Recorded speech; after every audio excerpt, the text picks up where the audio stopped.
우리가 일을 시작하고 완성하는 사람이 있고 시작만 하고 그 끝을 이루지 못하는 사람들이 있습니다. 예수님이 이 땅에 와서 공생애를 시작하고 정말 그 많은 고통과 어려움을 겪으면서 오늘 십자가 상에서 마지막으로 하시는 말씀이 무엇입니까? 다 이루었다는 거예요. 이 땅에 하나님께서 우리를 보내주셔서 예수님을 통해서 하시고자 하는 그 사명을 다 이루었다는 거예요. 여러분, 우리들도 똑같은 사명을 가지고 이 땅에 태어났지 않겠습니까? 그런데 우리는 하나님께서 우리에게 준 사명을 다 완수하고 가느냐 말입니다.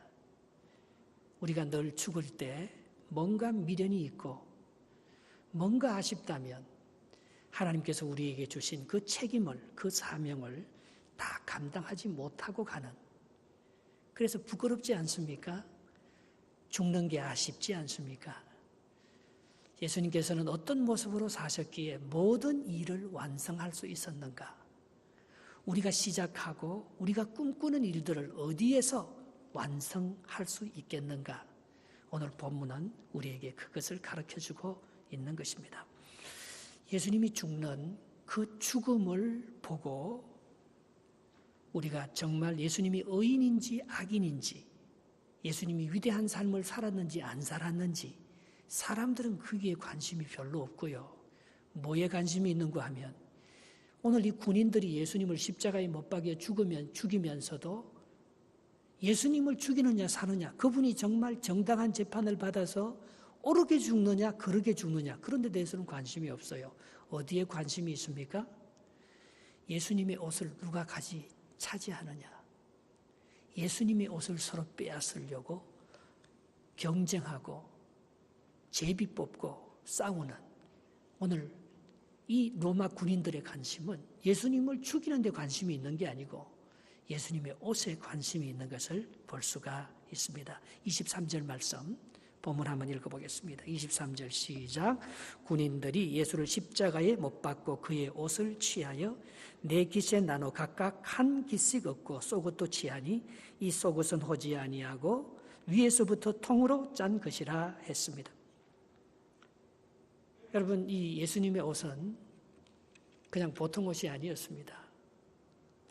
그 오랫동안 혈유병으로 앓던 여인이 예수님을 만나고 앞에 가서 얘기하려고 해도 여인이 자기가 부끄럽고, 그게 많은 사람들 앞에서 자기 병을 고쳐달라고 하는 그게 창피스러워서 그런 생각을 하지 않습니까? 내가 예수님의 옷자락만 잡아도 내 병이 나으리라. 그 믿음을 갖고 있습니다. 예수님의 옷은 다른 사람들의 옷과 달랐습니다. 예수님의 옷만 잡아도 그들이 병이 낫는 역사가 있기 때문에 군인들의 관심은 거기에 있었던 것 같아요. 마가복음 5장 27절, 28절에 보면 이렇게 되어 있습니다. 예수의 소문을 듣고 무리 가운데 끼어 뒤로 와서 그의 옷에 손을 대니 이는 내가 그의 옷에만 손을 대어도 구원을 받으리라 생각함이라 했습니다. 왜 이 군인들은 말입니다, 예수님의 옷에 그렇게 관심이 많았을까요? 자기들이 입고 있는 옷이 절망의 옷이요 소외의 옷이기 때문에 그런 거예요. 비록 예수님은 이렇게 죽지만 예수님의 옷만 가지면 뭔가 할 수 있을 것 같아서, 그것은 기적의 옷이요, 그것은 희망의 옷이요, 그것은 사랑의 옷이기 때문에 지금까지 살아오니 절망과 외로움의 옷을 벗어버리고 예수 그리스도가 입었던 그 옷이 말입니다, 많은 사람을 살리는 생명의 옷이요, 많은 사람에게 사랑과 위로를 전해주시는 그런 위로의 옷이기 때문에 그 옷을 서로 차지하려고 그렇게 했는 게 아니겠습니까? 그런데 여기 보면 참 재미있습니다. 겉옷은 네 병사들이 찢어서 가졌어요. 그러나 속옷은 말입니다, 통으로 짠 것이라 했어요. 이염새가 없이 한 천으로 다 짠 거예요. 나눠진 게 없이. 그것은 어떻게 찢어 나눌 수가 없기 때문에 제비를 뽑아서 한 사람이 갖자, 그렇게 했던 것입니다. 24절 말씀 같이 한번 읽어보겠습니다. 시작. 군인들이 서로 말하되 이것을 찢지 말고 누가 얻나 제비 뽑자 하니 이는 성경에 그들이 내 옷을 나누고 내 옷을 제비 뽑나이다 한 것을 응하게 하려 함이러라. 군인들은 이런 일을 하고 했습니다. 여러분, 이들은 뭣도 모르고 겉옷은 찢어서 각자 가졌어요. 그러나 속옷은 각자 가지지 말고 한 사람이 갖자. 그렇게 하면서 제비를 뽑아서 가졌는데 그것이 바로 시편 22편 18절 말씀을 응하게 되는 사건이라는 것입니다. 내 겉옷은 나누며 속옷은 제비 뽑았나이다. 여러분, 예수님이 입고 있는 이 옷 하나도 말입니다, 우연이 아니에요.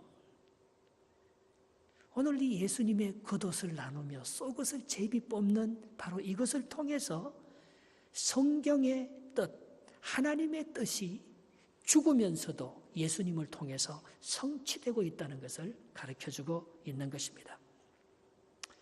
여러분, 우리는요 절대 아무 옷이나 입지 않습니다. 누가 나에게 옷을 줘요. 근데 그게 처음에는 한두 번 입어보지만 그 옷이 불편하면 내가 그 옷 안 입습니다. 입을 수 없어요. 옷 좀 싸게 사겠다고 말입니다. 저 설페이션 아미 같은 데 가서 옷을 사서 싸게 입어보시면 말입니다, 내 몸에 내 스타일이 아니면 한두 번 입다가 버립니다. 싼 게 비지떡이라고 그게 내 몸에 안 맞으면 안 입게 되는 거예요. 여러분, 이게 뭘 말하는 것입니까? 이게 예수님의 옷을 우리가 입지 않으면 우리의 인생이 마무리가 스타일이 안 나온다는, 내 스타일이 안 나온다는 거예요. 오늘 이 군인들이 자기들이 입고 있는 이 절망의 옷, 이 외로운 소의 옷을 입고 한평생 살아봤지만 거기에는 하나님의 뜻과 하나님의 능력이 안 나타난다는 거예요. 겉옷을 멋있게 입었다고 그 사람이 멋있는 사람입니까? 속옷을 갈아입어야 돼요. 그것은 예수님의 성품을 말합니다. 예수님으로 옷을 갈아입어야 돼요. 나의 육체의 정욕의 옷을 벗고 내가 좋아하는 내 스타일의 옷을 벗고, 그러면 그런 스타일로 살아갈 수밖에 없어요. 내 안에 속 사람이, 내 안에 속 자아가, 내 안에 속 성품이 통으로 짠 예수 그리스도의 옷으로 온전히 갈아입고 그리스도가 나를 주관해 가고 그리스도의 스타일이 내 삶을 통해서 나타날 때에 바로 그것이 우리의 일을 완성할 수 있는 위대한 역사가, 그러니까 옷을 갈아입는 것 외에는, 예수 그리스도로 옷 입는 것 외에는 우리의 인생의 마무리가 안 되는 거예요. 예수 그리스도로 옷 입을 때 우리는 내가 하는 일에 진정한 예수님이 우리를 대신해서 일해주면서 성품이 바뀌면서 일이 완성되는 거예요. 여러분, 일을 마무리하는 사람을 봤습니까? 자기 고집으로는 일이 절대로 마무리가 안 됩니다. 속옷을 예수님의 옷으로 갈아입은 그 사람들은요, 마무리를 해냅니다. 끝을 봅니다. 완성을 해내는 것입니다. 어거스틴이 그랬어요. 어거스틴이 똑똑하고 자기가 그렇게 바르게 살아가려고 해도 바르게 사라지지 않았어요. 그런데 예수 그리스도로 옷 입고부터 그가 달라지기 시작했던 것입니다. 그것이 로마서 13장 12절 14절에 나와 있습니다. 같이 한번 읽어볼까요? 밤이 깊고 낮이 가까웠으니 그러므로 우리가 어둠의 일을 벗고 빛의 갑옷을 입자. 14절 오직 주 예수 그리스도로 옷 입고 정욕을 위하여 육신의 일을 도모하지 말라. 여러분, 내가 생각하는 욕심과 내 정욕을 가지고는 일이 완성되지 않습니다. 오늘 우리가 예수 그리스도도 옷 입는 예수 그리스도의 성품이 내 안에서 개조될 때에, 오늘 내 성질대로 하지 아니하고 예수님의 속옷이, 예수님의 속자아가 내 속자와 바뀌어질 때, 바로 그때 우리 인생의 아름다운 열매와 마무리들이 일어나게 된다는 것입니다. 바로 그게 중요해요. 갈아입는 것, 그거는 바로 점 하나 찍는 거예요. 여러분, 정말 예수 그리스도로 옷 입기 시작하면은요, 세상의 모든 것들이 바뀌기 시작합니다. 내 속이 그리스도의 사람으로 변화되고 내가 그리스도의 옷을 덧입고 주님과 함께 동행하기 시작하면은 그거는 엄청난 열매와 완성된 제품들이 많이 나타나는 거예요. 우리가 남에게 빚진 것도요, 점 하나 찍으면 빛이 됩니다. 빛이 아니고 빛이 돼요.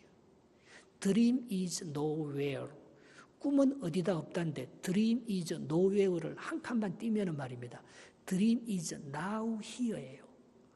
고질병이 있습니다. 고질병인데 질에다가 점 하나만 찍으면 고칠 병이 됩니다. impossible인데 I하고 M 사이에 아포스트로피 점만 하나 찍으면 I am possible이 됩니다. 안 되고 되고는 종이 한 장 차잖아요. 이게 내 성질대로 하느냐, 내 성질이 바꾸어서 그리스도의 성품으로 내가 변하느냐, 그게 요셉의 형들과 요셉의 차이였던 거예요. 어떻게 요셉은 애굽의 노예로 팔려가면서도 국무총리가 되고 많은 사람들에게 사랑을 받고 요셉이 가는 곳마다 그렇게 풍성한 열매가 맺히느냐?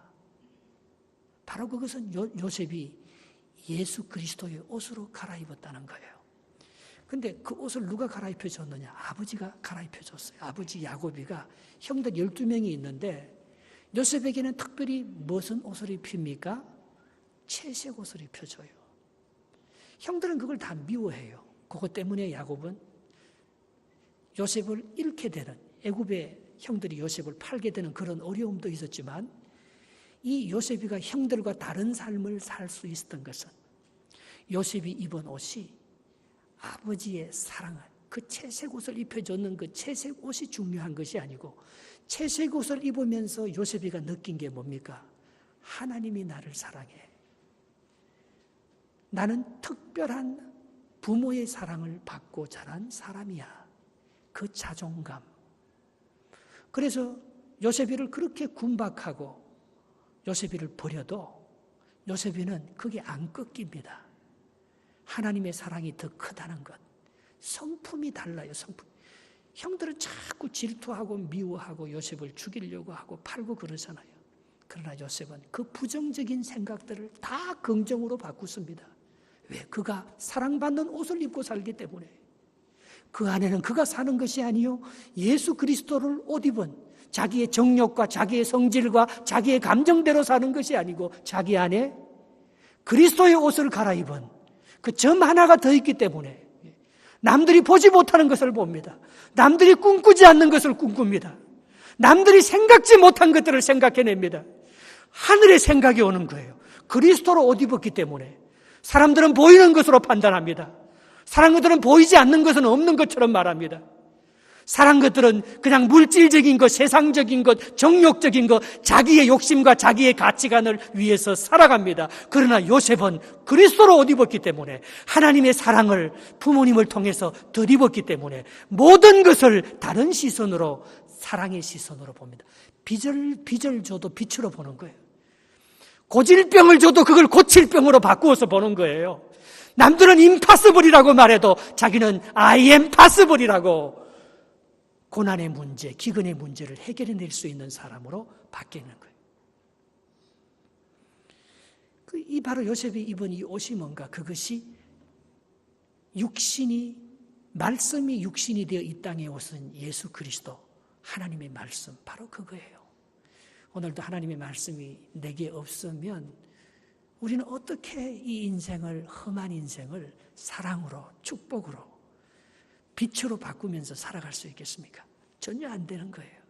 그러나 하나님의 말씀이 여기에 하나님 말씀으로 내가 옷을 쫙 입고 나면 그런 것들이 아무런 문제가 안 되는 거예요. 질병도, 가난도, 어떤 상처도, 저주도 그 문제가 안 되는 거예요. 하나님이 하실 것이라는 그 긍정의 마인드를 가지고 이겨내는 것입니다. 찬송 같이 하겠습니다. 달고 묘한 그 말씀, 생명의 말씀은 귀한 그 말씀 진실로 생명의 말씀이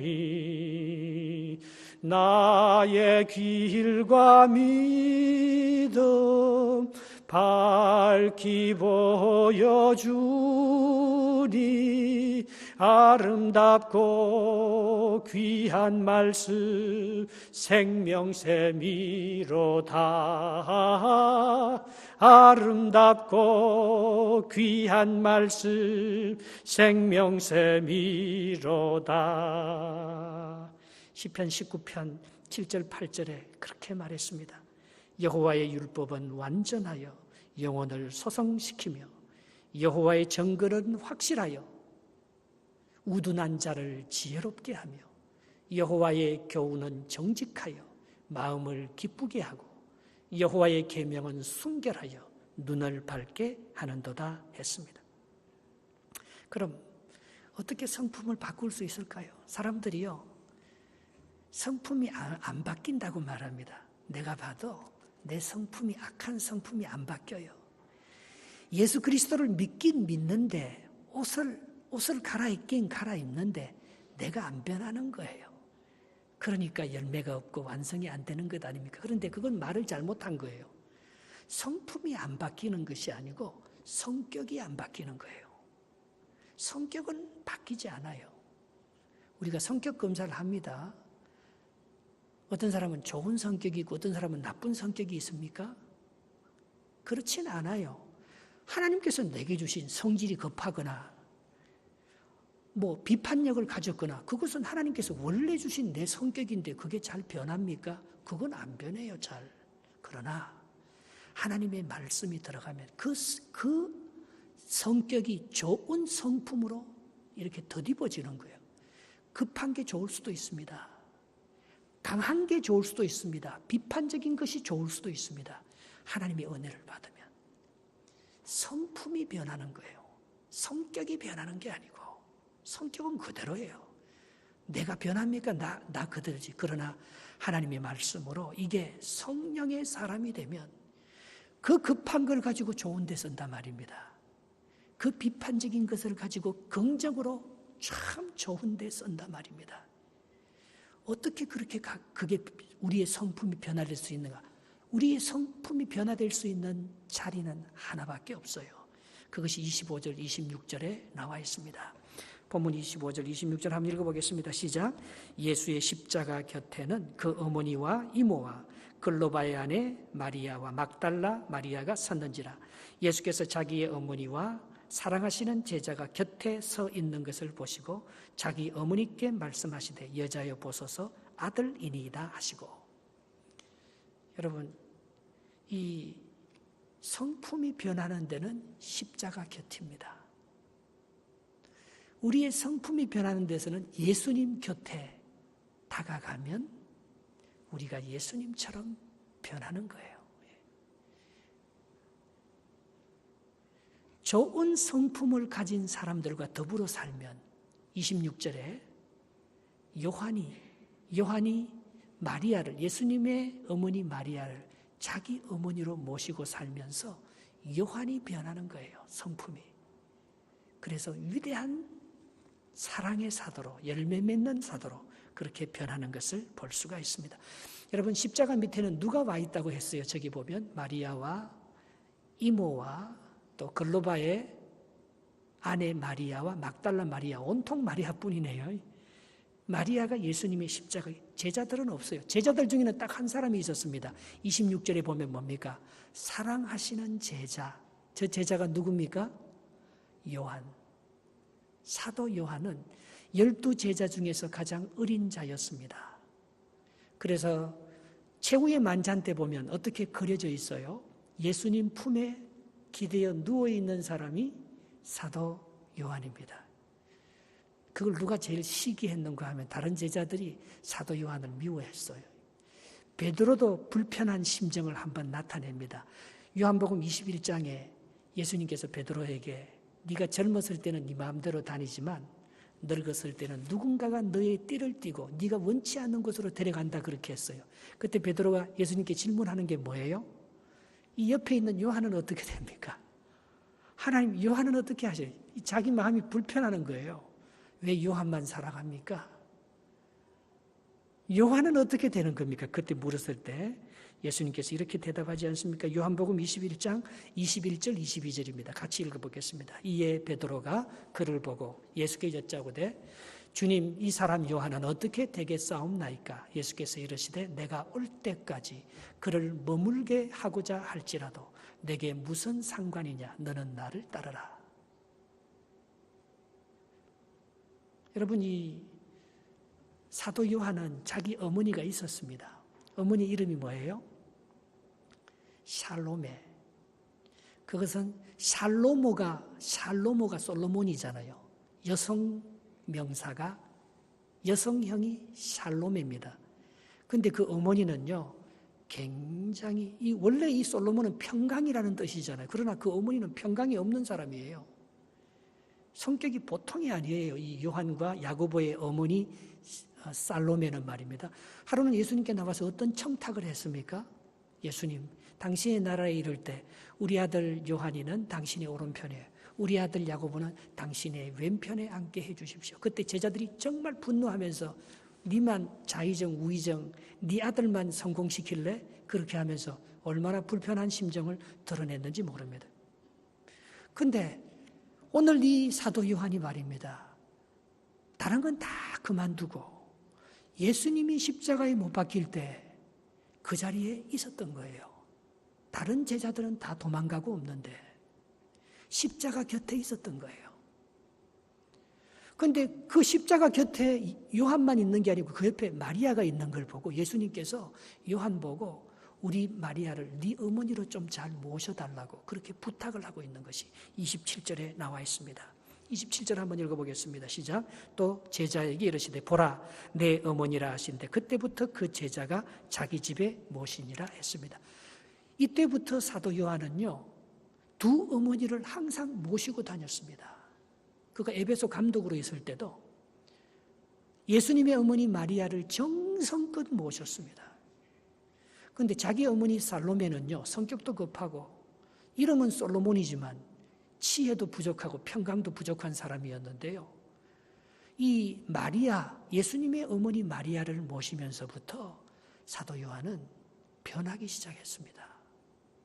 이 두 어머니의 사랑을 받으면서 사도 요한이 정말 예수님을 옆에 모시고 사는 것 같은 이 예수님의 어머니 마리아가 얼마나 이 위대한 믿음의 사람입니까? 동정녀로 예수님을 잉태해서 키울 때 하나님께 들은 음성도 있고 예수님의 기적 가나 혼인잔치 최초의 기적도 마리아의 믿음으로 말미암아 물을 포도주로 만들고 한 사건이잖아요. 오늘 이 두 어머니를 모시면서 이 사도 요한은 그게 짐이 아니고 하나님의 축복을 받는 통로인 것을 알게 된 거예요. 그래서 그는 마리아의 모습을 본받아 날마다 십자가 곁으로 가까이 가는 그런 은혜를 덧입으로 말미암아 사도 바울과 함께 기독교라는 것, 예수 그리스도의 핵심의 가치가 사랑이라는 것을 마침내 발견하고 요한일서, 요한이서, 요한삼서를 쓰면서 바울과 함께 정말 예수님 오른편, 우편 이렇게 앉아있는 사람 중에 한 사람으로 그가 완전히 성품이 개조되는 그리스도의 사람으로 가까워지는 마리아와 함께 하면서 그 부모님을 함께 모시면서 그가 제대로 예수님의 참 진리와 사랑을 깨달은 십자가의 신학의 가장 큰 우뚝선자로 사도 바울과 함께 양대 산맥이 되어서 성경에서 바울의 신학하고 요한의 신학이 성경의 주류를 이루고 있습니다. 예수님의 신학을, 예수님의 복음을 가장 잘 십자가의 신학으로, 사랑의 신학으로 요약한 사람이 사도 바울과 사도 요한으로 그렇게, 그래서 다른 사도들은 다 일찍 순교했잖아요. 그러나 정말 사도 바울은 이미 십자가를 가까이 하면서 예수님과 함께 죽었던 사람입니다. 성품이 예수 그리스도의 성품으로 사랑의 사도로 이미 바뀌었던 사람입니다. 그래서 그를 더 이상 죽일 필요가 없었던 거예요. 그는 100살이 되도록 장수하면서 밤모섬에 가서 요한계시록까지 써내려가지 않습니까? 그런 축복의 주인공이 될 수 있었던 것입니다. 우리 율법에도 그렇게 말합니다. 내 부모를 공경하면 어떤 복을 받는다고요? 에베소서 6장 2절 3절 한번 읽어봅시다. 내 아버지와 어머니를 공경하라. 이것이 약속 있는 첫 계명이니 이로써 내가 잘되고 장수하리라 했습니다. 여러분, 우리가 이렇게 그 어머니를 모시는 것이 힘든 거였지만 그 두 어머니를 모시면서 사도 요한은 예수님의 핵심, 기독교의 진리인 십자가의 사랑, 아가페의 사랑을 경험하면서 요한일서 사랑하는 자마다 하나님께로서 나서 하나님을 알고 사랑하지 않는 자는 하나님을 알지 못하나니 이는 하나님은 사랑이심이라. 그런 위대한 사랑의 복음, 십자가의 복음을 가장 잘 뽑아낼 수 있었던 것은 이 사도 요한이 십자가 곁에 있었다는 것입니다. 십자가를 함께 짊어지며 두 부모님을 모시고 살면서 그의 성품이 예수 그리스도의 성품으로 바뀔 수 있어요. 예수 그리스도의 옷으로 갈아입었기 때문에 바로 그가 이 완성하는 복음의 역사, 십자가의 신학을 만들어낼 수 있었다. 마지막으로 그것보다 더 중요한 것이 있습니다. 사실요, 누구나 비슷하게 가요. 그러나 마지막 5분의 뒷정리가 안 되는 거예요. 끝마무리를 못합니다, 사람들이요. 그래서 완성을 못 해내는 거예요. 공정의 차이는 마지막 5분입니다. 공정의 차이는 마지막 뒤처리에 있습니다. 공부 잘하고 공부 못하는 애들이요, 비슷해요. 뭐가 다릅니까? 사업에 성공하고 실패하고 하는 사람이 비슷해요.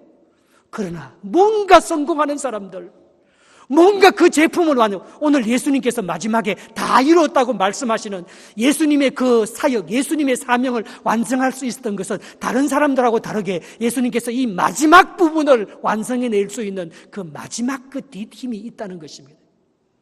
그것이 뭔가 하면 목이 마른 거예요. 목이 마른 거.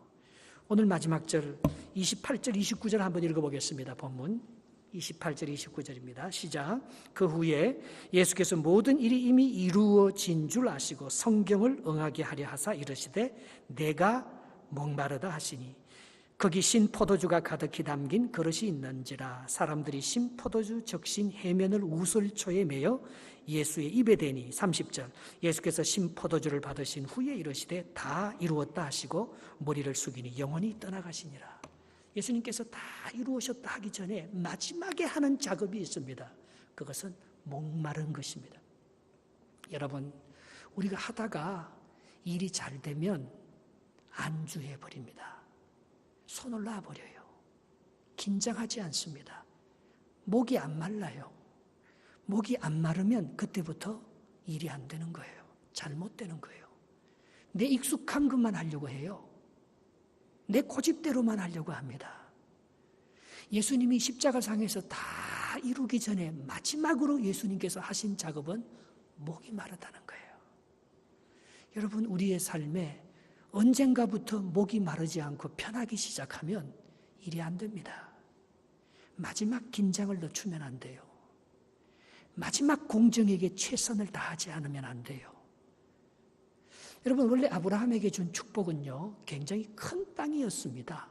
그런데 여호수아가 400년 후에 아브라함의 축복을 받아서 가나안 정복을 했지 않습니까? 그런데 가나안 정복을 조금 했어요. 하다가 힘든 거예요. 그리고 자기 지파가 살만한 땅을 얻었어요. 그러니까 그때부터 정복 작업을 더 이상 하지 않습니다. 그래서 아브라함이 그려준 그 땅, 그걸 다 차지를 못하는 거예요. 그냥 유다 지파하고 몇 지파가 차지하고 심지어는 허리 부분을 완전히 잃어버립니다. 허리 부분에 두 지파가 차지했는데요, 단 지파가 차지하고 베냐민 지파가 차지해요. 그런데 단 지파가 그걸 점령을 못하고 우리는 다른 땅에 가려다 하면서 저 북쪽 땅에 가장 작은 땅에 가서 자기들끼리만 모여 삽니다. 그래서 결국 단 지파는 이스라엘 12지파에서 제함을 받는 그런 후속사에 빠지는 지파가 되어버렸습니다. 이 베냐민 지파도요, 이게 반역을 일으키다가 베냐민 600명 내놓고는 베냐민 지파 사람들 다 죽어버려요. 허리가 그게 사사기예요. 허리 부분이 빠지니까 이스라엘 백성들이 힘을, 그래서 차지한 땅은요, 아브라함이 그려준 네가 동서남북을 바라보라, 네 눈에 들어오는 모든 땅, 남으로 북으로 네가 종으로 행해 보여라, 네가 밟는 모든 땅을 너에게 주기라 한 그 땅의 3분의 1도 차지하지 못하게 되는 거예요. 그래서 다윗과 솔로몬이 이스라엘의 최대 왕국의 영토를 차지했지만 그것은 2만 제곱킬로미터밖에 안 됩니다. 그것은 우리 남한의 면적이 얼마예요? 우리가 10만 제곱킬로미터, 우리 남북한 합치면 우리 면적이 22만 제곱킬로미터거든요. 남한의 5분의 1도 안 되는 거예요. 경상남북도만한 땅을 하나님께서는 남한보다 더 큰 땅을 아브라함에게 눈으로 다 보여주셨는데 그 약속을 오늘 이 후손들이 그 땅에 안주함으로 말미암아 그 땅에서 자기가 긴장을 놓아버리고 하나님의 약속을 마지막에 그 완성하지 못함으로 말미암아 그 최후의 열매를 못 맺는 거예요. 약속과 현실의 차이입니다. 여러분 이민 왔을 때 원래 꿈이 뭐였습니까? 이 땅에 와서 어떤 목적으로 살았습니까? 그러나 이 땅에 와서 먹고 살기 바쁘니까 하나님께서 이 땅에 보낸 원래의 약속과 사명은 다 잊어버리고 그저 물질과 그저 세상과 타협하면서 자녀를 잘 키운다 하면서도 그저 세상에 눈이 어두워서 정말 자녀를 하나님의 사람으로 키우지 못하고 정말 우리가 하나님의 사람으로 마지막 그 성령의 금을 칼에 꼽지 아니하고 끝까지 믿음으로 살아가는 깨어있는 성도가 아니요 우리가 적당히 타협해 버렸을 때 오늘 이 마지막 목이 안 말라진 거예요. 어느 날부턴가 너무나 나태해지고 어느 날부턴가 너무나 안일해지고 어느 날부턴가 너무나 이 세상 사람들이 살아가는 그 스타일로 살아가 버리면 우리의 인생은 사사기를 맞이할 수밖에 없어요. 잃어버립니다. 더 많은 걸 잃어버리는 거예요. 다시 허리띠를 졸라매야 돼요. 예수님께서 다 이루기 전에 마신 그 물은 먹기 좋은 포도주나 물이 아니고 먹기 힘든 썰개탄 물과 그리고 초를 마시는 거예요. 그것이 시편 69장 21절에 예언되어 있는 말씀을 이루고 있다고 말하고 있습니다. 시편 69장 21편 같이 한번 읽어볼까요? 그들이 썰개를 나의 음식물로 주며 목마를 때 초를 마시게 하였나이다. 그런데 이것이 바로 예수님의 구속을 완성하는 사건이 되었다는 것입니다. 목마른 사슴이 신의 물을 찾기에 갈급함같이 내 영혼이 주를 찾기에 갈급하나이다. 이걸 잊어버리면요 우리는 어느 날부터 완성이 안 됩니다. 십자가를 가까이 하지 않습니다. 성품이 안 바뀝니다. 예수 그리스도의 옷으로 안 갈아입게 됩니다. 내 스타일로 사는 거예요. 내 욕심으로 사는 거예요. 그러면은 마무리가 안 되는 거예요. 오늘 우리가 다시 한번 옷깃을 여미고 십자가 앞으로 저 썰개탄 것을 우리의 음식으로 삼으면서 안주하지 아니하고 약속의 말씀을 끝까지 바라보고 믿음으로 도전하는 저와 여러분들 되시기를 주님의 이름으로 축복합니다. 아멘. 기도하겠습니다.